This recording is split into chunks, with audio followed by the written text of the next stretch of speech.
Hello dears, आपका फिर से स्वागत है हमारे यूट्यूब चैनल पे। तो आज फिर से हम वही चैप्टर स्टार्ट करने वाले हैं जो चैप्टर आपका आधा कंप्लीट हो चुका है। हमने कई टॉपिक भी उसमें कंप्लीट किए हैं और आपको पता ही आपका मानव जनन चैप्टर चल रहा है। तो मानव जनन में हमने जो भी टॉपिक कंप्लीट किए हैं, उम्मीद है कि आप लोग का डाउट जो भी था वो नहीं होना चाहिए, क्योंकि आपका ऑलरेडी एनसीईआरटी है, आपने पहले भी पढ़ा हुआ है, गाइड भी है और उसके बाद भी हम रिवीजन कर रहे हैं, तो कोई डाउट नहीं बचना चाहिए आपका। बाकी जो पार्ट 2 में हम देखेंगे, पहले एक बार पार्ट 1 में हमने क्या पढ़ा वो सारी चीजें रिवीजन कर लेते हैं एक बार, कि पार्ट 1 में हमारा कौन कौन सा टॉपिक था। तो सबसे पहले आपने पार्ट 1 में लॉन्ग क्वेश्चन, लास्ट टॉपिक हमारा चल रहा था लॉन्ग क्वेश्चन का मानव जनन और नर जनन और मादा जनन तंत्र। उससे पहले आपका हम लोग परिचय की बात किए थे कि क्या होता है शुक्राणु, अंडाणु, जनन की विशेष घटना क्या होती है, आखिर जनन हम किसे कहते हैं। उसके बाद हमने उनका प्रकार पढ़ा था, लैंगिक जनन का प्रकार, जनन का प्रकार, अलैंगिक और लैंगिक। तो अलैंगिक में भी हमने 5 पॉइंट्स देखे थे, द्विखंडन, विखंडन, और ये आपका मुकुलन हो गया, पुनरुद्भवन, कायिक प्रवर्धन, बीजाणु जनन। और इनके साथ हमने हर एक पैराग्राफ का एक एक एग्जाम्पल भी देखा था कि इनका एग्जाम्पल क्या होगा। बस वैसे ही जो भी चीजें, जो भी टॉपिक थी उसके आगे अब हम देखने वाले हैं। तो हम लैंगिक जनन स्टार्ट कर चुके थे। इससे पहले हमने मानव में पढ़ा कि मानव में शुक्राणु कैसे बनता है और अंडाणु कैसे बनाया जाता है। तो शुक्राणु में लॉन्ग क्वेश्चन आपका एक बार और रिवाइज करा दिया जाएगा। पर इससे पहले अगर जो लोग एनसीईआरटी पढ़े होंगे वीडियो देखने के बाद, उम्मीद है कि उनका डाउट बहुत ज्यादा क्लियर हो गया होगा। अगर आप मिस्टेक कर रहे हैं बार बार कि आप वीडियो पढ़ने के बाद बस वीडियो से कंप्लीट हो गया, तो ये चीज आप गलती कर रहे हैं, क्योंकि 100% कोई नहीं कुछ भी बताता है। अगर आप वीडियो देख के और 50% अपने बुक पे देते हैं तब आपका पूरा 100% लगता है, और उस 100% लगने के बाद क्वेश्चन छूटने की कोई उम्मीद नहीं होती है।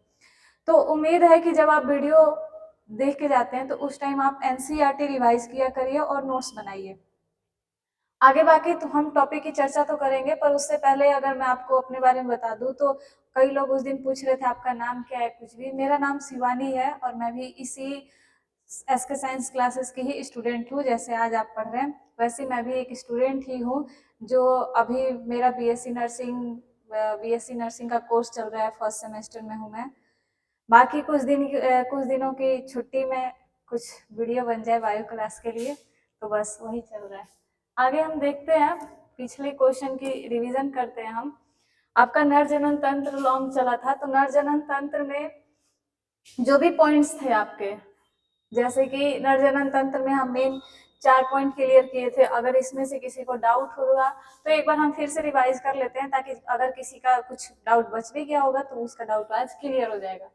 सबसे पहला बात किए थे हम विरिशन। तो एक नर में एक जोड़ी विरिशन होता है और उस विरिशन में कई हार्मोन्स काम करते हैं, जैसे एलएच, एफएसएच की बात किए थे हम। एफएसएच आपका शुक्राणु को पोषण प्रदान करता है और वही आपका एलएच जो होता है वो टेस्टोस्टेरोन हार्मोन रिलीज करवाता है।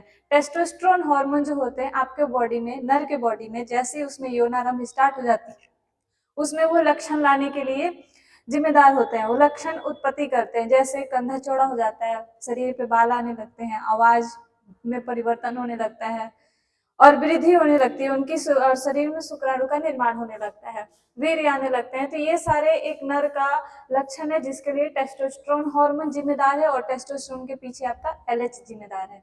इसकी आपने फुल फॉर्म भी देखी थी, ल्यूटेनाइजिंग हार्मोन और फॉलिकल स्टिमुलेटिंग हार्मोन। तो ये बस विरिशन के बारे में था, एक जोड़ी विरिशन में कैसे क्या होता है, और इसी विरिशन के द्वारा ही शुक्राणु का निर्माण होता है। और विरिशन शरीर के बाहर होता है, क्योंकि विरिशन को शुक्राणु बनाने के लिए 2 से 3 डिग्री सेल्सियस कम तापमान चाहिए हमारे शरीर की अपेक्षा में, जबकि हमारे सामान्य शरीर का तापमान 37 डिग्री सेल्सियस होता है और शुक्राणु का निर्माण आपके 34 से 35 डिग्री सेल्सियस के तापमान में होता है। उसके बाद हम देखेंगे सहायक वाहिका। तो सहायक वाहिका में हमने देखा था आपका शुक्र वाहिका, अधिवृषण, शुक्रवाहक। शुक्र वाहिका जो होती है वो आपके वृषण जालिका से निकलती हुई एक संरचना है। वृषण जालिका से जो संरचना निकल रही है उसे शुक्र वाहिका कह रहे हैं। शुक्र वाहिका आगे जाके खुलती है अधिवृषण में और अधिवृषण आगे जाके खुलता है शुक्रवाहक में। तो इस तरीके से ये जो सहायक नलिका होती हैं ये हेल्प करती हैं बस शुक्राणु को वृषण से आपके मूत्राशय से होते हुए शीशन वाले भाग तक पहुंचाने के लिए। तो शुक्रवाहक आपके शुक्राणु के गति प्रदान करने के लिए, गति नहीं सॉरी, उन्हें पहुंचाने के लिए सहायक होते हैं। फिर आपकी आती है सहायक ग्रंथि। तो सहायक ग्रंथि भी, अब हमारे वृषण में शुक्राणु तो बन गया, वृषण को शुक्राणु में एफएसएच हार्मोन पोषण दे रहा था, पर क्या आगे के समय के लिए भी तो उसे पोषण चाहिए, तो उस पोषण को तैयार करने के लिए ग्रंथियां होती हैं और ये ग्रंथियां हार्मोन्स रिलीज करते हैं। जब ये हार्मोन रिलीज करते हैं, सॉरी, आपके ये जो ग्रंथि है ये हार्मोन्स यहाँ पर रिलीज नहीं करेगी, ये ग्रंथि आपके पोषण प्रदान करेगी, कुछ द्रव निकालेगी, उस द्रव में कुछ मात्रा होता है, जैसे हमने बताया था फ्रक्टोज का, कैल्शियम का। तो ये एंजाइम होते हैं, ये एंजाइम आपका आगे जब मादा से निषेचन होता है तो उस टाइम अंडाणु को तोड़ने के काम आता है। तो फ्यूचर के लिए भी उन्हें एंजाइम दे दिया जाता है, उन्हें आप पोषण दे दिया जाता है ताकि जो शुक्राणु है वो ज्यादा से ज्यादा ऊर्जा ले सके और गति प्रदान करे। तो ग्रंथियों का काम होता है द्रव देना, और उस द्रव में आपके कुछ पोषण होते हैं जो शुक्राणु को पोषण देते रहते हैं। बाहरी भाग है आपका बाह्य जननांग भी आप लिख सकते हैं, और इसे आप शीशन भी लिख सकते हैं डायरेक्ट। तो शीशन आपका बाह्य जननांग है, एक नर के शरीर में बाह्य जननांग को हम शीशन कहते हैं। और इस शीशन में क्या होता है कि मूत्र मार्ग से होते हुए ही आपका शुक्राणु उससे बाहर आता है। बट यहाँ पर एक पॉइंट मैंने उस दिन बताया था कि जब मूत्र आता है तो उस टाइम शुक्राणु बाहर नहीं आता है, शुक्राणु जब आता है उस टाइम मूत्र नहीं। तो मतलब कहने का मतलब है कि आपका कोई एक ही है जो आगे आएगा। तो ये आपका जब द्रव और शुक्राणु मिल जाएंगे तो उसे हम वीर्य बोलेंगे। वीर्य में कितने लोगों को कंफ्यूजन था कि हम शुक्राणु को वीर्य बोले या द्रव को वीर्य बोले, तो वो द्रव अभी खाली होता है, उस द्रव को हम वीर्य नहीं बोल सकते। जब उस द्रव में शुक्राणु आके मिल जाते हैं और तब वो मूत्र मार्ग से होते हुए जब बाहर निकलते हैं उसे हम रियल रूप में वीर्य कहते हैं। तो उस वीर्य में शुक्राणु के लिए सभी चीजें, और आपने देखा भी होगा कि वो द्रव की तरह दिखते हैं। तो ये आपका नर जनन तंत्र लॉन्ग क्वेश्चन, एक बार हमने रिवाइज कर लिया इसे। आगे हम देखेंगे मादा जनन तंत्र। तो मादा जनन तंत्र में भी सेम चीजें वैसी थी, इसमें एक जोड़ी अंडाशय होता है और उस अंडाशय में क्या होता है आपका अंडाणु का निर्माण होता है। ये अंडाणु निकल के जाएगी फेलोपियन नलिका ट्यूब में, फेलोपियन नलिका भी बोलते हैं, अंडवाहिनी भी बोलते हैं, दोनों नाम आप याद रखेंगे। तो फेलोपियन नलिका अंडवाहिनी में ये अंडाणु चली जाती है। उसके बाद ये यहाँ तक, यहाँ पर एक से आप लिख सकते हैं एक हफ्ता, एक सप्ताह के लिए यहाँ पर रुकी रहती है। उसके बाद जब निषेचन नहीं होता है इस अंडाणु में, तो ये अंडाणु यहाँ फेलोपियन नलिका से होते हुए चली आती है गर्भाशय में, और गर्भाशय में अगर निषेचन नहीं हुआ तो वो रक्त के साथ बाहर निकल जाएगी। अगर निषेचन हो गया तो यही गर्भधारण हो जाता है। दोनों में डिफरेंस है। अगर अंडाणु का निषेचन हो गया फेलोपियन नलिका में शुक्राणु के साथ, निषेचन का मतलब क्या होता है, शुक्राणु प्लस अंडाणु का मिलना, और शुक्राणु और अंडाणु जब मिल जाते हैं तो बनता है युग्मनज। आप इसे शिशु नहीं बोल सकते, आप इसे भ्रूण नहीं बोल सकते, ये इसको हम कहते हैं युग्मक। शुक्राणु को भी युग्मक कहा जाता है और अंडाणु को भी युग्मक। जब दो युग्मक आपस में मिलते हैं तो युग्मनज का निर्माण होता है। तो अगर अंडाणु बाहर निकला हुआ है, अगर इससे शुक्राणु मिल गया, अगर शुक्राणु का मिलन अंडाणु से हो गया तो वो आगे जाके गर्भ धारण करवाएगा। बट अगर आपका शुक्राणु से अंडाणु नहीं मिल पाया तो यही अंडाणु जो होता है महीने में एक बार रक्त के रूप में बाहर की ओर निकल जाता है। तो ये भी बाह्य जननांग है आपका। यहाँ पे ग्रीवा होता है, ग्रीवा वाला भाग, और ये आपका योनि वाला भाग होता है जिसे हम बाह्य जननांग कहते हैं, जिससे होते हुए अंडाणु आपका शरीर से बाहर आ जाता है। तो इसमें भी आपको अगर पॉइंट लिखना होगा तो आप लिखेंगे पहले एक जोड़ी अंडाशय के बारे में, फिर सहायक नलिका, फिर गर्भाशय के बारे में, और उसके बाद आप बाह्य जननांग के बारे में। तो आपको यहाँ पे बस एक पॉइंट ज्यादा से ज्यादा ध्यान रखना है। कुछ लोगों को लगेगा कि क्या शुक्राणु बाहर आ जाता है, अंडाणु बाहर चला जाता है, तो इसको हम एक क्वेश्चन में क्लियर कर लेंगे। वो आपका क्वेश्चन हम देखेंगे, उसमें आपका ज्यादा से ज्यादा क्लियर हो जाएगा। तो ये तो था हमारा फर्स्ट पार्ट, ये रिवीजन तो हमारे फर्स्ट पार्ट का ही था, ये हम लोग उसी टाइम पढ़ लिए थे। बाकी इसके आगे अगर लैंगिक जनन में आप पढ़ते हैं तो लैंगिक जनन में मादा जनन तंत्र, नर जनन तंत्र, हमने शुक्राणु बना लिए और अंडाणु बना लिए। तो आपको क्या लगता है अब क्या होना चाहिए? शुक्राणु और अंडाणु का हम दोनों को मिलाएंगे, आपस में फ्यूज करवाएंगे और फिर क्या, इस प्रक्रिया को हम निषेचन कहते हैं।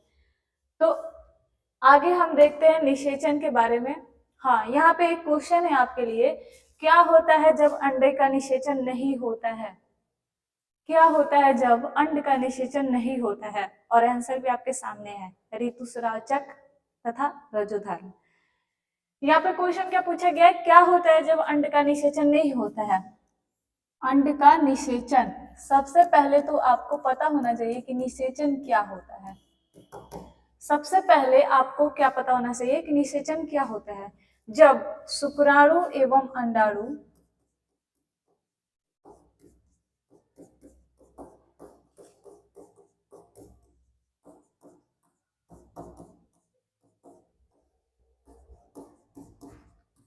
आपस में मिलते हैं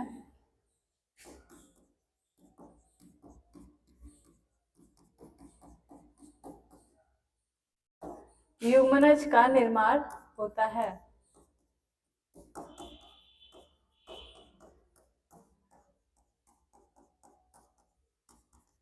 इसे हम क्या कहते हैं? निषेचन कहते हैं।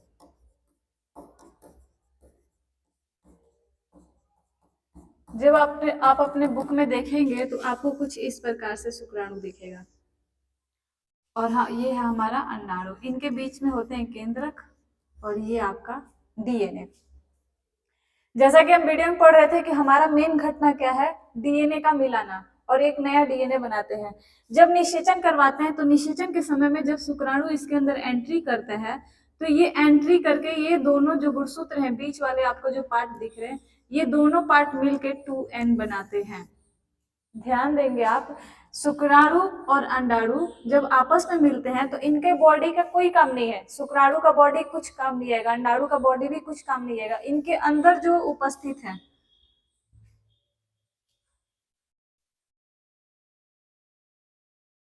सॉरी, वो डिलीट हो गया।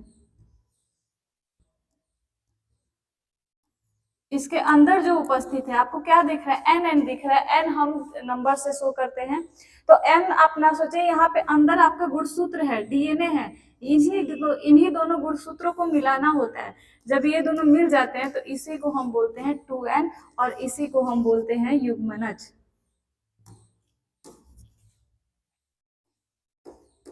इसी को हम बोलते हैं क्या? युग्मनज। तो जब हमारा शुक्राणु और अंडाणु दोनों आपस में संलयन करते हैं, संलयन का मतलब होता है मिलना, दोनों आपस में जब संलयन करते हैं तो युग्मनज का निर्माण होता है, और इसी प्रक्रिया को निषेचन कहते हैं।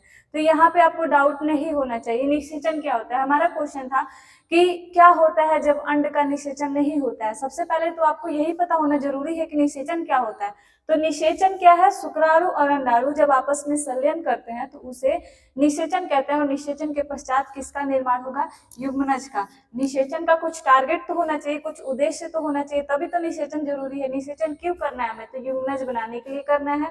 और निषेचन क्या है? तो शुक्राणु और अंडाणु का संलयन है। तो यही आपको ध्यान रखना है बस, कि अंडाणु शुक्राणु के संलयन को ही निषेचन कहते हैं, और निषेचन से हमें युग्मनज प्राप्त होता है। तो आपको पता लग रहा है कि अंडाणु और शुक्राणु। अब यहाँ पे ध्यान दें आप कि अंडाणु कहाँ पे होता है। तो अगर आप यहाँ पे देखेंगे तो आपका जो अंडाणु है वो मादा के शरीर में होता है, और शुक्राणु कहाँ होता है? नर के शरीर में।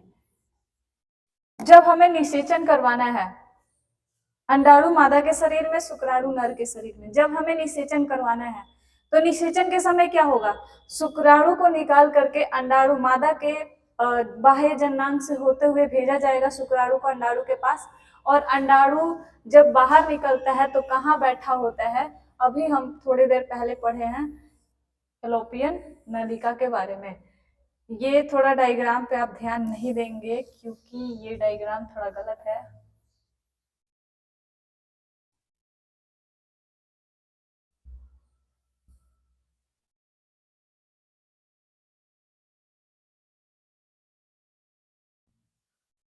ध्यान देंगे आप। और यहाँ पे आपका अंडाशय था।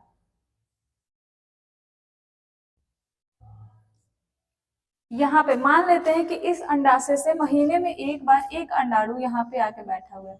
अभी थोड़ी देर हम पहले पढ़े हैं कि अंडाणु 1 सप्ताह तक कहाँ रखा होता है, फैलोपियन नलिका में। आपको ऑब्जेक्टिव में क्वेश्चन पूछा जाता है कि निषेचन की प्रक्रिया कहाँ संपन्न होती है, तो आप हमेशा आंसर देंगे फैलोपियन नलिका में।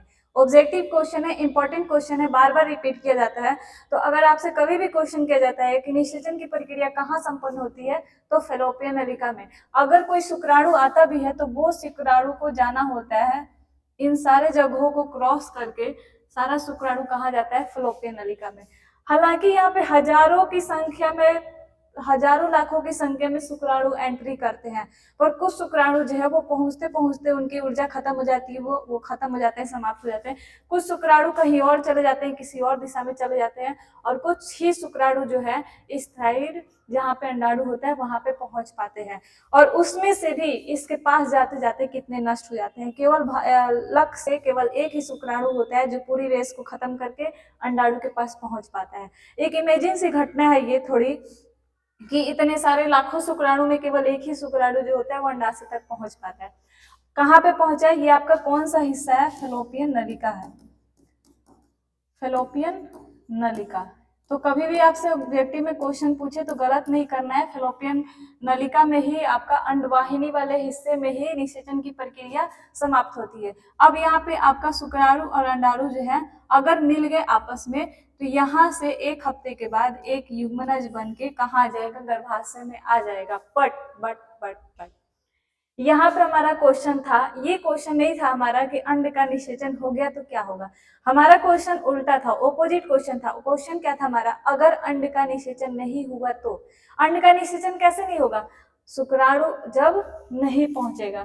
अगर बाय चांस शुक्राणु इस शरीर के पास गया ही नहीं, 1 सप्ताह तक अंडाणु फैलोपियन नलिका में निकल के बैठा हुआ है, बट वेट किसका था, शुक्राणु का, और शुक्राणु वहां तक पहुंचा ही नहीं, तब क्या होता है, यहाँ पे कुछ परतें होती हैं गर्भाशय में। जैसे ही अंडाणु बाहर आता है, गर्भाशय एक नई परत जल्दी जल्दी तैयार करना है, और इस परत में आपको पता है क्या होता है, पोषण होता है। पोषण किसके लिए होता है, गर्भाशय को पहले से पता होता है कि एक ना एक दिन कोई भी महिला गर्भधारण करेगी। तो गर्भधारण होने से पहले जैसे ही अंडाणु निकलता है, गर्भाशय को संकेत हो जाता है, और संकेत होने के लिए क्या करते हैं, ये ढेर सारे पोषण, ब्लड जो भी है वहां पे इकट्ठा करने लगते हैं, ताकि अगर युग्मनज बन गया तो उस युग्मनज को ये लगातार पोषण प्रदान कर सके। अगर युग्मनज ही नहीं बना तो क्या होगा, फिर तो वो बेकार। और ये तो काम हर महीने चलते रहता है, हर महीने एक अंडाणु निकलता है, हर महीने वो परत बनेगा, हर महीने। बट होगा क्या, अगर निषेचन नहीं हुआ, अगर निषेचन नहीं हुआ तो ये अंडाणु जो होता है ये पूरी तरीके से टूट के खत्म होते होते होते होते इस गर्भाशय के पास पहुंचने लगता है। और ये जो आपकी चीजें हैं ये भी धीरे धीरे धीरे धीरे टूटने लगती हैं। ये परतें भी आपकी जो है वो धीरे धीरे समाप्त होने लगती हैं, ये भी पूरी तरीके से टूट जाती हैं। और टूटने के बाद ये उत्तक, रक्त और जो भी बेकार कोशिका है वो सारी टूट करके बाहर निकल जाती है रक्त के रूप में, जिसे हम ऋतुस्राव चक्र या रजोधर्म कहते हैं, या मासिक चक्र कहते हैं। ये लड़कियों में 10 से 12 की एज में स्टार्ट हो जाता है। 10 से 12 की एज में जैसी लड़की आती हैं उन लोगों में अंडाणु बनना स्टार्ट हो जाता है। अगर उस अंडाणु से शुक्राणु का मिलन हुआ तो वही आगे जाके गर्भधारण का कारण बनता है। अगर शुक्राणु के साथ अंडाणु नहीं मिला तो वही अंडाणु जो होता है वो टूट करके कुछ परतें बनती हैं। इस परत का नाम अगर आपको जानना है तो इस परत का नाम होता है एंडोमेट्रियम। एंडोमेट्रियम, अगर आप नेट पे भी सर्च करेंगे तो आपको पता लग जाएगा ये एंडोमेट्रियम क्या है। एंडोमेट्रियम गर्भाशय की सबसे अंदर वाली परत है। ये परत बार बार बनती है और बार बार टूटती है, यानी महीने में हर बार बनती है और हर बार महीने में एक दिन टूट जाती है। टूट करके ये बार बार बाहर आती है और बार बार फिर से रेडी होती है। जब जब अंडाणु आता है बाहर तब तब ये गर्भाशय में फिर से बन जाती है। तो आपका यही था ऋतुस्राव चक्र और रजोधर्म। तो ऋतुस्राव चक्र को लिखने के लिए सबसे पहले आप लिखेंगे कि ऋतुस्राव चक्र महिलाओं में होता है, नारी में होता है या लड़कियों में होता है, डायरेक्ट लिख सकते हैं। ये लड़कियों में यूनारंभ के यौनारंभ के दौरान स्टार्ट होता है। यौनारंभ हम कहते हैं जब हमारी बाल अवस्था खत्म हो जाती है, जैसे हमारी बाल अवस्था जैसी समाप्त होती है उसको उसके बाद हमारी यौनारंभ स्टार्ट होता है। जैसे कि नर में हमने पढ़ा 12 से 15 की एज में, तो वैसे ही लड़कियों में जो होता है वो 10 से 12 की एज में 13-14 तक स्टार्ट हो जाता है। जैसे ही स्टार्ट होता है उनके शरीर में अंडाणु बनने लगता है। अगर ये अंडाणु निषेचन कर लिया तो वो युग्मनज बनाएगा, अगर अंडाणु निषेचन नहीं किया तो वो गर्भाशय की आंतरिक परत के साथ टूट के रक्त उत्तक बेकार कोशिका के साथ रक्त के रूप में शरीर से बाहर आ जाता है, जिसे हम ऋतुस्राव चक्र कहते हैं या रजोधर्म कहते हैं या मासिक चक्र कहते हैं, आर्थो चक्र कहते हैं। इसके बहुत सारे नाम हैं। तो ये सारी चीजें क्या था, एक क्वेश्चन का आंसर था। एक क्वेश्चन क्या था आपका, जब अंड का निषेचन नहीं होगा तो क्या होगा। तो अंड का निषेचन अगर नहीं होगा तो यही होगा। आप देख सकते हैं हमने क्या पढ़ा। तो क्वेश्चन ये वैसे VVI क्वेश्चन है आपके बिहार बोर्ड में बार बार तो नहीं, पर हाँ पूछ देता है ये क्वेश्चन कि ऋतुस्राव चक्र से आप क्या समझते हैं, आर्थो चक्र से क्या समझते हैं। तो 2-3 नाम है उसको आप ध्यान रखेंगे। या मासिक धर्मी लोग इसे बोलते हैं। तो ये महिलाओं में होता है, नारियों में होता है। कब, जब अंडे का निषेचन नहीं हो। अगर किसी को डाउट हो तो वो वीडियो को रिपीट करके देख सकते हैं। बाकी घटना यही होती है, गर्भाशय की आंतरिक परत एंडोमेट्रियम है, यही टूटती है, यही हर बार बनती है। हाँ, अब आपसे अगर क्वेश्चन पूछा जाए कि ऋतुस्राव चक्र के लिए कौन सा हार्मोन जिम्मेदार है, तो ऋतुस्राव चक्र के लिए आपका जो हार्मोन है वो है एस्ट्रोजन। और इसमें एक और हार्मोन आता है प्रोजेस्टेरोन। कितने लोग सोच रहे होंगे कि प्रोजेस्टेरोन हार्मोन का नाम बार बार क्यों नहीं ले रही है। ऐसा नहीं है कि मुझे याद नहीं था प्रोजेस्टेरोन हार्मोन। प्रोजेस्टेरोन हार्मोन जो होता है वो आपका पहले से रिलीज नहीं हो रहा है बॉडी में। जब ये अंडाणु बाहर आता है अंडाशय से, तो इससे कुछ द्रव आते हैं। उस द्रव में जब अंडाणु फटता है तो उस द्रव में या अंडाणु के निकलने के पश्चात प्रोजेस्टेरोन हार्मोन रिलीज होता है बहुत ज्यादा मात्रा में। यही प्रोजेस्टेरोन हार्मोन ही है जो गर्भाशय में गर्भधारण के समय युग्मनज को रोक के रखता है। अगर प्रोजेस्टेरोन हार्मोन का लेवल कम होता है बॉडी में तो वो युग्मनज को अच्छे से गर्भाशय में नहीं रख पाते हैं। तो प्रोजेस्टेरोन हार्मोन और एस्ट्रोजन हार्मोन आपके ऋतुस्राव चक्र के लिए जिम्मेदार है, मासिक धर्म के लिए जिम्मेदार है। तो यहाँ पे आप हार्मोन का नाम भी लिख सकते हैं, गर्भाशय की आंतरिक परत भी दे सकते हैं और पूरा एक टॉपिक कंप्लीट देख सकते हैं कि ऋतुस्राव चक्र क्या होता है। इसको आप एक बार रिवाइज भी कर लेंगे। अगला नेक्स्ट देखते हैं हम, प्रॉपर्टी जनन स्वास्थ्य। एक आपके बुक में टॉपिक दिया हुआ है जनन स्वास्थ्य। ये जनन स्वास्थ्य क्या है, जब अचानक से जनसंख्या बहुत ज्यादा बढ़ रही थी तो उस जनसंख्या को रोकने के लिए, जब आप देख रहे थे बाल विवाह लोगों के, लड़कियों का लड़कों का, ऐसा नहीं है कि लड़कियों का लड़कों का भी हो रहा था, तो ये बाल विवाह के दौरान क्या हो रहा था, बाल विवाह के दौरान जो लड़कियों के एज के अकॉर्डिंग जो माइंड सेटअप था, जो भी थिंकिंग थी, थॉट थी, वो थोड़ी अलग थी। उस टाइम लोगों को इतना पता नहीं होता है कि हाँ भविष्य में अगर लोग ज्यादा जनसंख्या बढ़ाते हैं, बच्चे पैदा करते हैं, तो फिर उनका बॉडी का क्या होगा, उनके बॉडी के अंदर कौन सी चीजें हानि करेंगी। लड़कियों को ये सारी चीजें पता नहीं था कि हाँ इससे क्या होगा, कैसे यूज करना है, कैसे नहीं करना है। अपने घर की आर्थिक अवस्था, आर्थिक स्थिति को देखते हुए भी वो जनसंख्या बढ़ाते जा रही थी। तो इन सब चीजों को देखते हुए जो सरकार था, उन सरकार ने, आपने देखा होगा परिवार नियोजना कार्यक्रम हम दो हमारे दो का भी चला था। तो इसके पीछे कुछ उद्देश्य है, ऐसे नहीं कुछ भी स्टार्ट कर दिया जाता है। जनसंख्या को रोकने के लिए सरकार जनन स्वास्थ्य से रिलेटेड कई सारी चीजों को बाजार में उपलब्ध करवाया, कई सारी चीजों के बारे में जानकारी दी गई, अखबारों के थ्रू, न्यूज के थ्रू, और अब तो इंटरनेट पे हर चीज अपलोड कर दिया जा रहा है। तो इंटरनेट के थ्रू लोगों को जानकारी दी गई कि अगर जो लोग अनचाहा संतति, अगर जो कोई संतान नहीं चाहते हैं कम एज में, कोई चाहता है कि हम इतने ज्यादा संख्या में संतान ना उत्पत्ति करें, तो उन सारी चीजों को रोकने के लिए जनन स्वास्थ्य से रिलेटेड कई सारी चीजों को उपलब्ध कराया गया। यह हो सकता है कि बच्चों को रोकने के लिए ही नहीं, और भी आप यौन संचारित रोग, जैसे सबसे बड़ा रोग एड्स, HIV का नाम सुने होंगे, हेपेटाइटिस बी, गोनोरिया, संचारित, ये सब यौन संचारित रोग है। जब दो लोग आपस में संपर्क, रिलेशनशिप में आते हैं तो उस टाइम इन रोगों का संचार होता है। तो इन रोगों से भी बचने के लिए इन सारी चीजों को बताना जरूरी था। कई लोग हैं जिन्हें आज तक नहीं पता कि HIV एड्स इतनी बड़ी बीमारी फैलती कैसे है। तो इन सारी चीजों को रोकने के लिए बताया गया, और आपके बुक में भी अब डाला जा रहा है, बुक में भी बच्चों को जानने के लिए ही डाला गया है कि जनन स्वास्थ्य क्या होता है। तो इसको भी पढ़ना जरूरी है। एक एग्जाम्पल आपके सामने शो किया गया है कॉपर टी। ये कॉपर टी भी जनन स्वास्थ्य का एक भाग है। वैसे तो सब लोगों ने सुना होगा कंडोम, आज के जमाने में कोई ऐसा बच्चा नहीं है जो नहीं सुना होगा।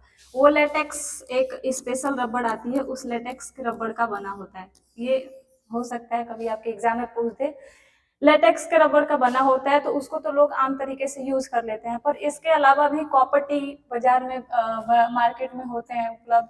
डायाफ्राम होता है जो महिलाओं के अंदर यूज किया जाता है, डायाफ्राम होता है। उसके बाद दूसरा हमारा ऑपरेशन नसबंदी का आपने नाम सुना होगा, उसे हम ट्यूबेक्टोमी या वैसेक्टोमी कहते हैं।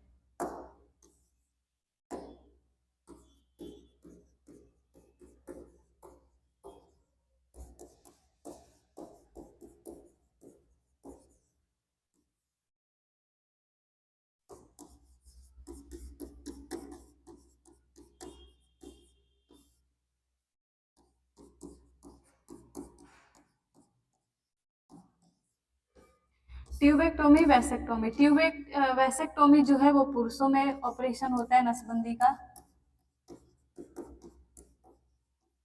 और ये होता है महिलाओं में।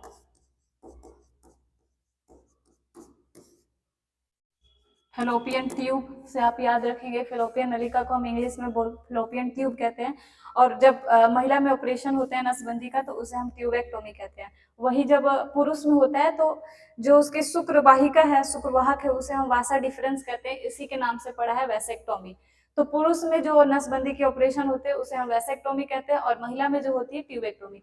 ये एक जो स्थायी इलाज है। जैसे टेम्प्रोरी में जिन लोगों को, टेम्प्रोरी में कितने लोग होते हैं जो चाहते हैं कि हम इस एज में संतति ना उत्पन्न करें, आगे फ्यूचर में वो डिसाइड करते हैं। तो जो फ्यूचर के लिए डिसीजन होता है वो लोग ज्यादातर कॉपर टी का यूज करते हैं। ये महिलाओं में यूज किया जाता है, गर्भाशय में लगा दिया जाता है, जिससे क्या होता है कि शुक्राणु अंडाणु तक नहीं पहुंच पाता है। तो कॉपर टी का यूज बस इसलिए किया जाता है ताकि शुक्राणु अंडाणु तक ना पहुंच पाए। तो अगर टेम्पोररी कोई चाहता है कि हम फ्यूचर में वो प्लान करते हैं कि फ्यूचर में संतति उत्पन्न करना है, तो वो लोग कॉपर टी का यूज करते हैं, डायफ्राम का यूज करते हैं, और अभी जो भी चीज आपने देखा, कई लोग दवाई का भी यूज करते हैं वो। पर एक चीज आपको बता दें, जो भी लड़कियां हैं या लड़के हैं, कभी भी फ्यूचर में आप मेडिसिन के लिए पीछे मत भागिएगा। मेडिसिन जो होती है वो मेडिसिन यूज करने के बाद हमारे शरीर में जो हार्मोन होते हैं वो अनबैलेंस हो जाते हैं, और हार्मोन अनबैलेंस होने के कारण आपके शरीर में कई साइड इफेक्ट्स भी दिख सकते हैं। तो कई सारे आजकल भी दवाइयाँ बेची जा रही हैं जो बहुत ज्यादा फेमस है, प्रोजेस्ट्रॉन, मल्टीलोड 375, ये सारी दवाइयों का नाम है, जिसमें हार्मोन औषधि वाली दवाई मेडिसिन होते हैं।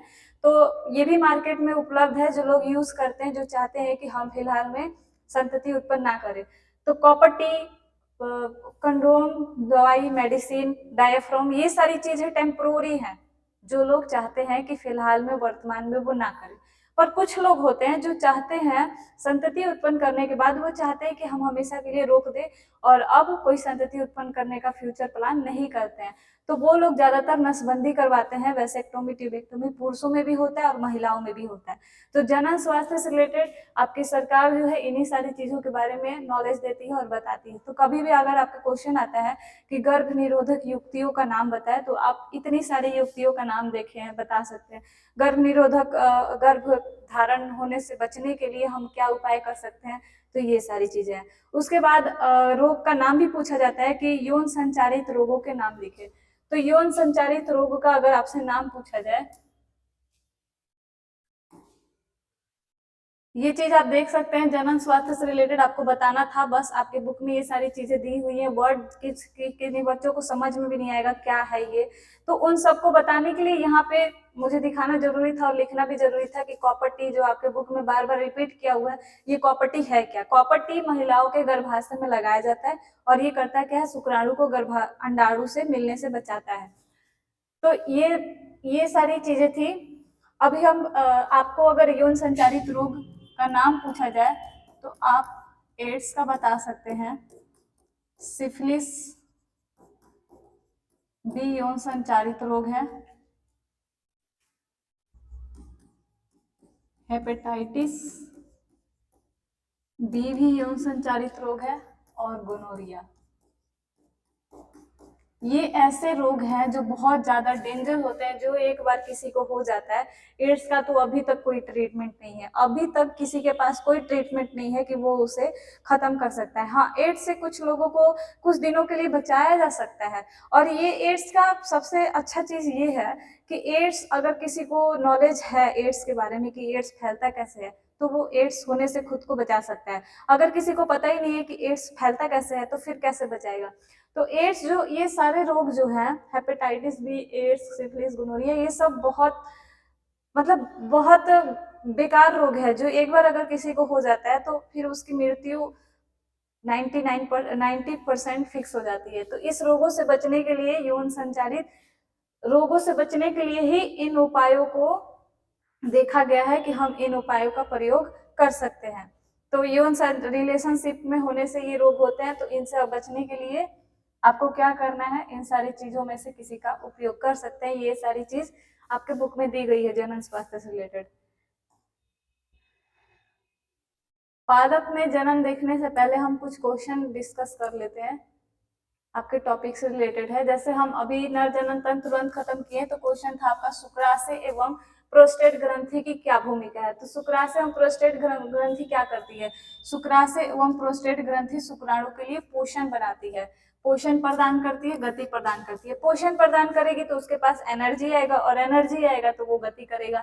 तो ये दोनों काम है इसका। उसके बाद ये जो पोषण प्रदान करती है उसमें क्या होता है, कैल्शियम, फ्रक्टोज, एंजाइम, ये सारे मिलके लिक्विड पार्ट बनाता है, और ये लिक्विड में जब शुक्राणु मिलता है तो उसी को हम वीर्य कहते हैं। तो अगर आपका क्वेश्चन आता है वीर्य क्या है, तो वीर्य क्या है, इसमें आप समझा सकते हैं कि कुछ द्रव, शुक्राशय एवं प्रोस्टेट ग्रंथि मिल करके कुछ द्रव बनाते हैं, उस द्रव में कैल्शियम, फ्रक्टोज एवं एंजाइम की मात्रा शामिल होती है। ये इस एंजाइम, इस द्रव में जब शुक्राणु मिलते हैं तो यह वीर्य का निर्माण करते हैं। आपका कार्य पूछेगा तो आप ऐसे, कभी भी अगर क्वेश्चन ऐसे पूछ दे तो आपको ये पूरा लिखना है, ना कि केवल आप लिखे पोषण प्रदान करता है, गति प्रदान करता है। कुछ बताइए भी तो, शुक्राशय ग्रंथि करता क्या, बनाता क्या है, तब तो आप बताएंगे कि उसे पोषण और गति मिल रहा है। तो ये आपका 2 नंबर का क्वेश्चन था।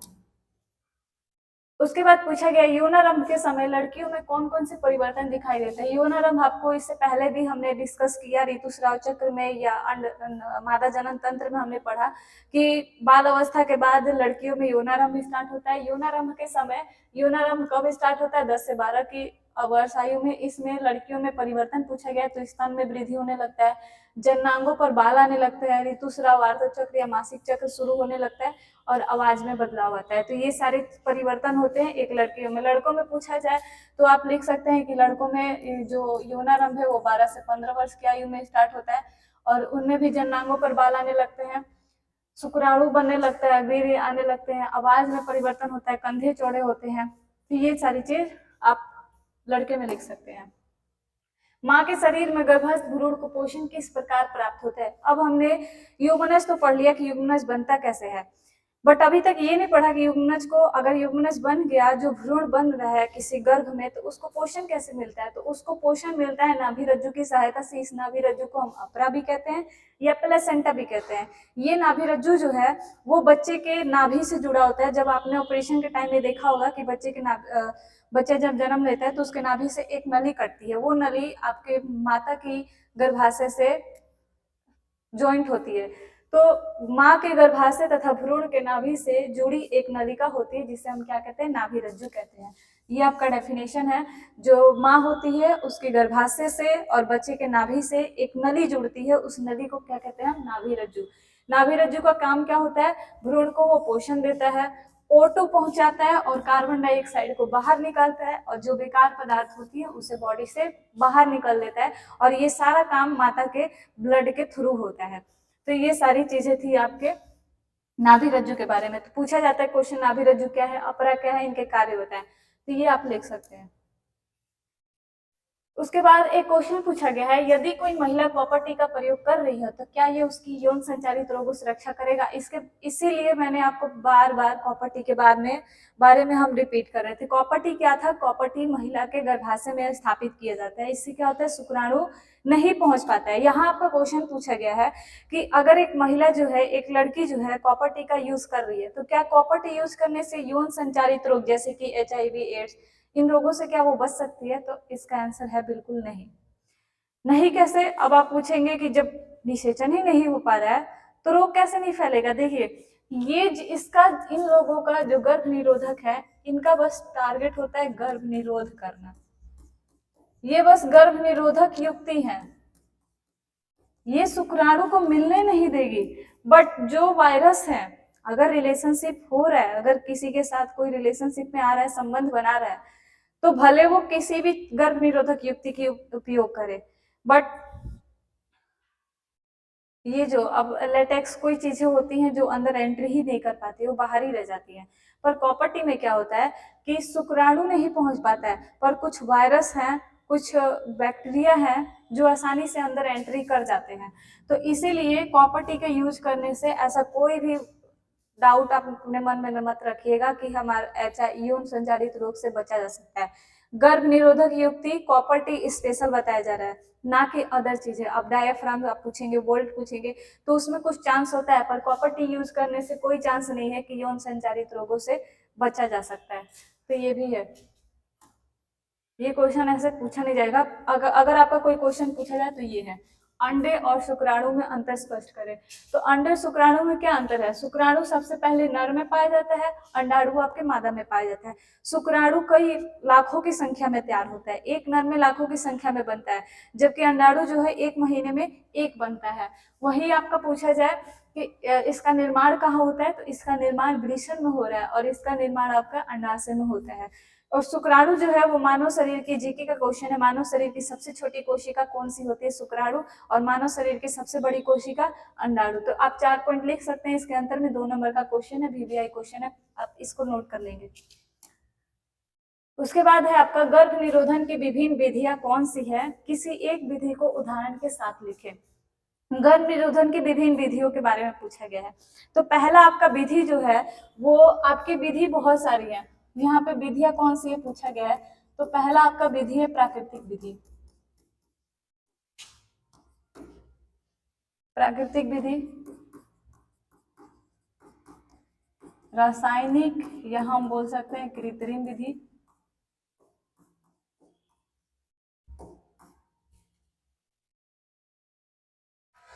मेन आपकी 2 विधियां हैं, प्राकृतिक और रासायनिक कृत्रिम विधि।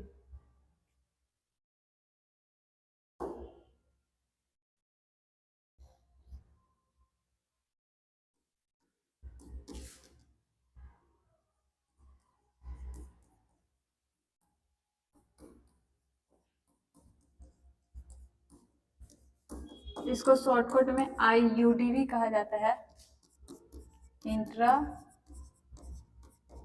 यूटेराइन डिवाइस, इसका फुल फॉर्म आप लिख सकते हैं। तो ये 3 विधियां हैं, इसमें से बोला गया है किसी एक विधि को उदाहरण के साथ बताएं। देखिए जो प्राकृतिक विधि है, प्राकृतिक विधि में हम पढ़ते हैं आवधिक सेम, आपको उतना पढ़ना नहीं है, पर आपके नॉलेज के लिए मैं बता दूं कि प्राकृतिक विधि में क्या होता है कि प्राकृतिक विधि में मैथुन की प्रक्रिया के दौरान, जब मैथुन की प्रक्रिया होती है उस समय वीर्य को अगर बाह्य जननांग, मादा के बाह्य जननांग में अंदर जाने से पहले ही अगर बाहर निकाल दिया जाए तो उससे भी हम निषेचन होने से बचा सकते हैं। दूसरा उपाय ये है कि जब महिला गर्भधारण के पश्चात जब स्तनपान करवाती है, स्तनपान यानी बच्चों को जब दूध पिलाती है, तो उस बच्चे के दूध पिलाने के 6 महीने के दौरान, या अब तो महिलाओं में कम हो गया है, 4 से 5 महीनों के दौरान उसमें मासिक चक्र नहीं होते, और जब मासिक चक्र ही नहीं होगा, जब अंडाणु ही बाहर नहीं आएगा, तो निषेचन होने की संभावना नहीं होती है। तो ये 2 पॉइंट आप लिख सकते हैं प्राकृतिक विधि में। रासायनिक कृत्रिम विधि में जो अभी हमने पढ़ा डायाफ्राम के बारे में, उसके बाद कंडोम के बारे में, तो इसमें और कुछ क्रीम आती है, कुछ जेली जैसी क्रीम आती है, उस क्रीम का यूज हम डायाफ्राम या वोल्ट लगाने के समय करते हैं। तो कुछ रासायनिक विधियां हैं जिसमें हम इन पॉइंट्स को लिख सकते हैं कि ये रोकते हैं। अंतर्गर्भाशय युक्ति में कॉपर टी अभी हमने पढ़ा, तो कॉपर टी का हम यूज कर सकते हैं। कॉपर टी हार्मोन वाले भी आते हैं, कॉपर टी औषधि वाले भी आते हैं। तो हार्मोन वाले कॉपर टी लगाए जाते हैं, वो शुक्राणु को अंदर नहीं जाने देते हैं। तो एक काम करेंगे, आप अंतर्गर्भाशय युक्ति के बारे में ही लिख लेंगे, और अंतर्गर्भाशय युक्ति में आपको लिखना है कॉपर टी के बारे में। आपसे बस यही क्वेश्चन पूछा गया ना कि किसी एक विधि को उदाहरण के साथ लिखें। किसी एक विधि को उदाहरण के साथ लिखे, तो किसी एक विधि में आप थर्ड पॉइंट लिख सकते हैं कि ये आईओडी वाली विधि लिख सकते हैं, और इस आईओडी विधि में आप प्रॉपर्टी को उदाहरण के साथ वर्णन कर सकते हैं। तो ये आपके क्वेश्चन का आंसर था। तो ये 3 विधियां, 3 विधि में हमारा एक अंतर्गर्भाशय युक्ति है जिसमें हम प्रॉपर्टी का पूरा उल्लेख कर सकते हैं। ये टोटल पॉइंट जो था आपका वो मानव जनन के रिलेटेड था।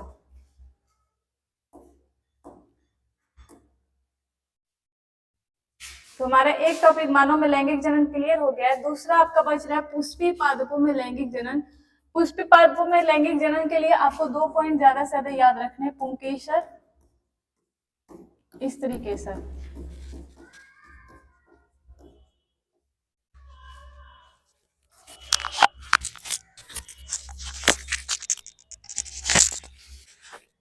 पुंकेसर एवं स्त्रीकेसर। उसके पहले ये जो पुष्प होते हैं जिनमें लैंगिक जनन होता है, ये पुष्पी पादपों को हम आवर्तबीजी पौधा कहते हैं।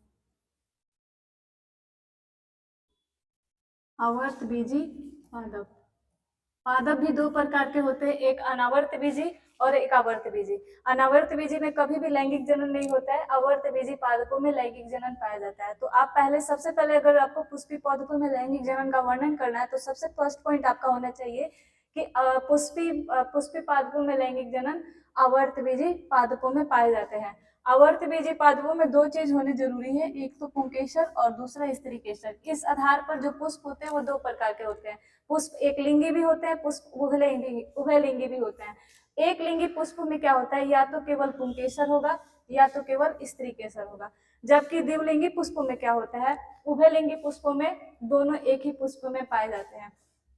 तो इस अकॉर्डिंग आपके पुष्प कितने टाइप के हुए, 2 टाइप के, एक लिंगी और दूसरा द्विलिंगी। तो कभी कभी क्वेश्चन ये भी पूछा जाता है कि एक लिंगी तथा द्विलिंगी में अंतर स्पष्ट करें, तो ये दोनों पॉइंट आप लिख सकते हैं, इसको वर्णन कर सकते हैं। एक लिंगी में केवल पुंकेसर ही, या तो एक पुष्प में पुंकेसर होगा या केवल स्त्रीकेसर होगा, जबकि द्विलिंगी में एक ही पुष्प में दोनों होता है। तो एक लिंगी हो या द्विलिंगी हो, दोनों में लैंगिक जनन पाया जाता है, पर कैसे और किस तरीके से होगा ये चीज देखेंगे।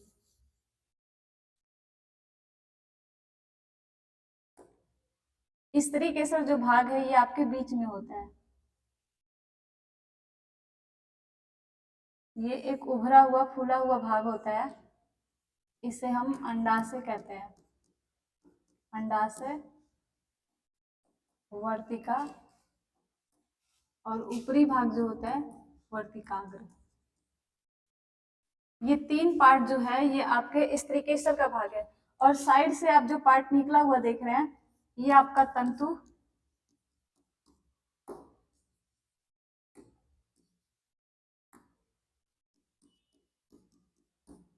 और एक ऊपर से उभरी हुई फूली हुई संरचना होती है, इसे हम परागकोश कहते हैं। और इसके अंदर जो पार्ट होता है परागकण। अब जब कभी पुष्प को टच करेंगे तो एक पीला सा पाउडर आपके हाथ में लगते हुए दिखाई देगा, वो पाउडर जो होता है वो परागकण ही होते हैं। तो जैसे हम लोग को मानव में लैंगिक जनन जब हमने पढ़ा तो उसमें अंडाणु और शुक्राणु की जरूरत होती है, वैसे इसमें परागकण का जरूरत होता है, और इसके बीच में आपका भ्रूण पाया जाता है। और जैसे शुक्राणु का टारगेट था कि अंडाणु तक पहुंचना है, वैसे ही परागकण का टारगेट होता है कि इस वर्तिकाग्र से होते हुए वो अंदर की तरफ भ्रूण तक पहुंच पाए। इस डायग्राम में आपको ये चीज दिखाया हुआ है। इस डायग्राम में यहाँ पे आपको ये पूरा संरचना दिख रहा है, सेम वही संरचना यहाँ पे बना हुआ है। जो बाहर रंगीला पुष्प होता है इसको हम दलपुंज कहते हैं या दल कहते हैं। तो इसको आप लिख सकते हैं जब आप नाम देंगे तो दलपुंज या इसको बाह्य दल कहते हैं। बट हमारा मेन चीज क्या है, पुंकेसर और स्त्रीकेसर। तो पुंकेसर में आपका परागकोश, परागकण और तंतु, और वहीं आपका स्त्रीकेसर में वर्तिकाग्र, वर्तिका और अंडाशय। उसके बाद अंदर का जो पार्ट है इसे भ्रूण, या आप अपने बुक में देखेंगे बीजांड, बीजांड लिखा होता है। तो क्या होता है, अब जब पुष्प में निषेचन की प्रक्रिया पढ़नी है तो आप पहले तो इंट्रोडक्शन दे देंगे कि आवर्तबीजी पुष्पों में निषेचन की प्रक्रिया पाई जाती है। आवर्तबीजी पादप में जो निषेचन है क्या होता है, इसमें परागकों से परागकण निकल के कहाँ से होते हुए वर्तिकाग्र तथा वर्तिका से होते हुए अंडाशय तक पहुंचती है। अंडाशय के अंदर बीजांड अवस्थित होता है और बीजांड के अंदर जा करके कुछ मादा जनन कोशिकाएं होती हैं, उनके साथ क्या करते हैं, निषेचन करते हैं। तो आपको इतना लंबा चौड़ा इसमें नहीं लिखना, क्योंकि पुष्पी पादपों में हमें डीपली नहीं पढ़ना है। पुष्पी पादपों में बस आपको पता होना चाहिए निषेचन। बिहार बोर्ड में जो क्वेश्चन है वो पुष्पी पादपों के निषेचन से बस एक लॉन्ग क्वेश्चन होता है, बाकी ज्यादा क्वेश्चन नहीं आता। दूसरा आपका परागण होता है। तो पुष्पी पादपों में जो निषेचन है वो क्या हुआ, परागकोश में परागकण बन जाते हैं, परागकोश से परागकण निकलेगा, परागकोश से परागकण निकलते हुए वर्तिकाग्र, वर्तिका से होते हुए अंडाशय में पहुंच जाता है। अंडाशय में बीजांड अवस्थित होते हैं, इस बीजांड में जाकर के परागकण जो होता है वो निषेचन की प्रक्रिया करता है। जब निषेचन हो जाएगा तो फूल में क्या दिखता है कि फूल की जो बाहर वाली पंखुड़ियां हैं ये पूरी तरीके से झड़ के खत्म हो जाती हैं, ये पूरा झड़ के नीचे गिर जाता है और आपका ये जो अंडाशय है ये परिपक्व होके फल बन जाता है। अंडाशय जो है ये परिपक्व होके क्या बन जाएगा, फल, और आपका बीजांड जो है ये परिपक्व होके बन जाएगा बीज। तो ये आप लिख सकते हैं कि निषेचन के पश्चात अंडाशय परिपक्व होकर फल में परिवर्तित हो जाता है और वही बीजांड परिवर्तित होकर बीज बन जाता है। तो ये आपका पुष्प में निषेचन की प्रक्रिया थी जो लैंगिक जनन में हमने पढ़ा। तो पुष्पी पादपों में लैंगिक जनन में क्या होगा, आपके परागकों से परागकण निकलेगा, वर्तिकाग्र और वर्तिका से होते हुए अंडाशय में जाएगा, अंडाशय में बीजांड है, बीजांड के पास निषेचन करेगा, निषेचन की प्रक्रिया के बाद अंडाशय आपका फल में बदल जाएगा और बीजांड आपके बीज में बदल जाएगा। तो ये पूरा प्रोसेस था हमारे पुष्पी पादपों में लैंगिक जनन का। अब एक क्वेश्चन था इससे रिलेटेड, तो ये क्वेश्चन आपका भी लॉन्ग में पूछा जाता है और लॉन्ग में कभी भी कोई क्वेश्चन पूछता है तो उसमें डायग्राम जरूरी है। अगर आप डायग्राम नहीं बनाते हैं तो आपको आधा मार्क्स मिलता है लॉन्ग में, ये कितना भी बड़ा लिखे आप, तो डायग्राम इसमें भी जरूरी है। इस चैप्टर से आपके 3 लॉन्ग क्वेश्चन पूछे जाएंगे, मानव पुष्पी पादपों में लैंगिक जनन, नर जनन तंत्र और मादा जनन तंत्र, ये 3 आपके लॉन्ग क्वेश्चन है, तो इसको आप जरूर ध्यान रखेंगे। पूछा गया परागण क्रिया और निषेचन से किस प्रकार भिन्न है। जो परागण की प्रक्रिया है और निषेचन, दोनों में अंतर क्या है। निषेचन जो है, निषेचन जो है, जब हम ये अंडाशय वाला भाग देख रहे थे,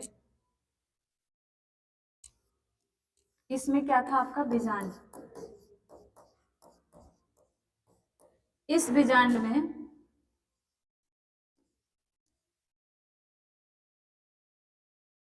बीजांड में जब परागकण एंट्री करता है, परागकण का बीजांड की कोशिका से मिलना, निषेचन का मतलब क्या होता है, अंडाणु शुक्राणु संलयन हो रहे थे, निषेचन क्या थे, पादपों में भी निषेचन होता है। यह निषेचन का है, नर कोशिका जब मादा कोशिका परागकोश से परागकण अंडाशय से होते हुए बीजांड की कोशिका से संलयन करता है तो उसे हम निषेचन कहते हैं। जबकि परागकण जो आपका है वो परागकण तो ऊपर ही खत्म हो जाता है। अगर यहाँ से परागकोश निकल के बस वर्तिकाग्र पे आएगा और वर्तिकाग्र के अंदर एंट्री कर जाएगा, यही परागण है। परागण का टारगेट बस होता है कि हमें परागकोश से वो परागकण को उठाना है और कहाँ ले जाना है, वर्तिकाग्र तक ले जाना है। वर्तिकाग्र तक जाएगा, निषेचन खत्म, सॉरी परागण खत्म। जबकि यहाँ पे क्या था निषेचन में कि ये जो परागण है ये बीजांड की कोशिका के साथ मिलेगा, संलयन करेगा, तब हम निषेचन बोलेंगे। तो निषेचन और परागण में आपका यही डिफरेंस है। परागण में क्या होगा आपका, परागण में आपके परागकोश से परागकण निकलते हुए वर्तिकाग्र तक पहुंचेंगे, इसे हम परागण कहते हैं। जबकि निषेचन में क्या होगा कि परागकोश से जो भी परागकण निकला हुआ है वो परागकण बीजांड की कोशिका के साथ मिलकर संलयन करेगा, उसे हम क्या कहते हैं, निषेचन कहते हैं। तो ये क्वेश्चन आपके एनसीईआरटी का क्वेश्चन है, जितना भी अभी तक हमने क्वेश्चन देखा ये सारा एनसीईआरटी का क्वेश्चन है। तो आपका अगर देखा जाए तो तीसरा चैप्टर पूरी तरीके से कंप्लीट है। तीसरे चैप्टर में अगर हम बात करें तो तीसरे चैप्टर में हम शुरू से स्टार्टिंग से लास्ट तक केवल जनन के बारे में पढ़े हैं कि एक शिशु एक बीज बनता कैसे है। तो बीज का तो हमने देख लिया कैसे बन रहा है। तो स्टार्टिंग से आपके इसी पॉइंट्स के बारे में था। पहले हमने जनन के बारे में देखा, जनन का कुछ परिचय देखा कि जनन का मतलब यही होता है, डीएनए को डीएनए से मिलाओ, एक नया डीएनए बनाओ और नया डीएनए ही शिशु बनाता है। उसके बाद जनन के प्रकार देखे हमने, लैंगिक जनन, अलैंगिक जनन। अलैंगिक जनन में भी 5 पॉइंट पढ़ा हमने। अलैंगिक जनन ज्यादा बड़ा इसलिए नहीं है क्योंकि अलैंगिक जनन ज्यादातर जो निम्न श्रेणी के पादप होते हैं उनमें पाया जाता है, जबकि उच्च श्रेणी वाले पादप किसको अपनाते हैं, लैंगिक जनन को अपनाते हैं। लैंगिक जनन हम मानव में भी पढ़े और पादपों में भी पढ़ लिए। मानव में हमने शुक्राणु बनाना सीखा, अंडाणु बनाना सीखा, जिसमें नर जनन तंत्र और मादा जनन तंत्र शामिल है। बनाने के बाद हमने निषेचन करवाया। फिर हमने ये भी देखा कि अगर निषेचन नहीं होगा तो क्या घटना होगा, तो ऋतुस्राव चक्र और उसके आगे ये शामिल हुए। अब हमने देखा कि अगर हमको निषेचन को रोकना है कुछ समय के लिए तो हम क्या अपना सकते हैं, तो जनन स्वास्थ्य से रिलेटेड हमने गर्भ निरोधक युक्तियों के बारे में देखा। तो जनन स्वास्थ्य और जनन वाले टॉपिक ये आपका जानबूझ के जोड़ा गया। वैसे हालांकि बीच में आपका पुष्पी पादपों में लैंगिक जनन था, पुष्पी पादपों को हम लोग बीच में ऐड कर सकते थे, पर जनन स्वास्थ्य आपका मानव जनन से रिलेटेड था, इसलिए हमने उसको पहले खत्म कर दिया। फिर बाद में हमने देखा पादप में, तो पादप में पुष्पी पादपों में लैंगिक जनन के बारे में जब देखा तो उसमें हमने देखा कि बीज और फल कैसे बनते हैं। आपका रिजल्ट यही था, बीज और फल बनाना। उसके बाद हमने एक लास्ट क्वेश्चन का डिस्कस किया, परागण और निषेचन में क्या डिफरेंस होता है। अब ये आपका लास्ट था चैप्टर का। तो तीसरे चैप्टर में अगर किसी को डाउट होगा, किसी को कोई क्वेश्चन होगा तो आप कमेंट कर सकते हैं। कमेंट में ये भी लिखेंगे जरूर, जब पढ़ने के बाद लास्ट में आपका कमेंट जरूर होना चाहिए कि आपको ये जो पढ़ाई है या जो भी चीजें हैं कैसी लगी और इसमें और क्या सुधार करना चाहिए, क्या मिस्टेक है, ये सब आप अपने कमेंट में लिखें। कमेंट बॉक्स में डाउट है वो भी लिखें, आपके डाउट्स के भी रिप्लाई मिल जाएंगे आपको।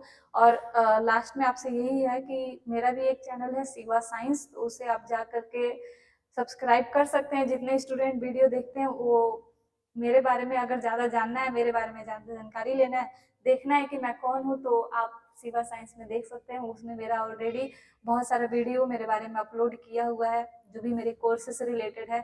तो मेरे कोर्स से रिलेटेड अगर किसी को कुछ भी पूछना हो तो वो डायरेक्ट मेरे चैनल पे मिले। बाकी के लिए आज के वीडियो के लिए थैंक यू और मिलते हैं हम नेक्स्ट वीडियो में।